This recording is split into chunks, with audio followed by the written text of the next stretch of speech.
From Virginia about this. What kind of calls is he getting from his constituents? Yeah, well, first off, we were talking about Congressman James Walkinshaw. He represents Virginia's 11th congressional district. That includes Fairfax County. He tells me every week his office is answering calls from DACA recipients worried about their future because of these renewal delays. That's one reason he held a roundtable discussion today.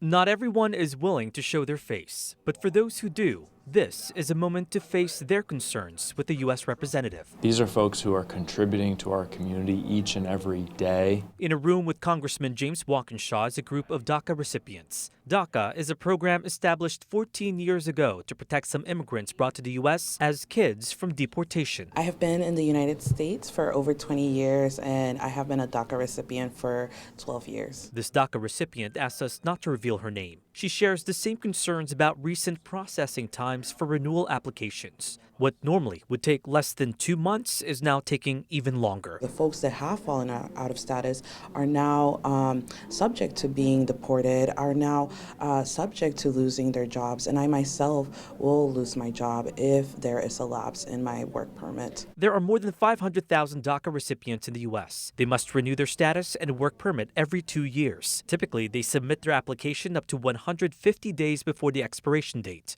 But with news of delays, many are starting sooner. I'm wondering if I should actually just go ahead and submit my renewal because of that fear of delays. But of course, we're here to advocate to make those delays disappear. Processing times for DACA renewals are now taking within 3.5 months, according to federal data. While the government has generally cited a backlog of applications and staffing levels for longer wait times, Walkinshaw says this is a deliberate effort by the White House to push DACA recipients out. And because of this administration's policies, their jobs, their contributions to their community, to our community, are all at risk. Hearing from a spokesperson with U.S. Citizenship and Immigration Services, he tells WSA 9, quote, under the leadership of President Trump, USCIS is safeguarding the American people by more thoroughly screening and vetting all migrants.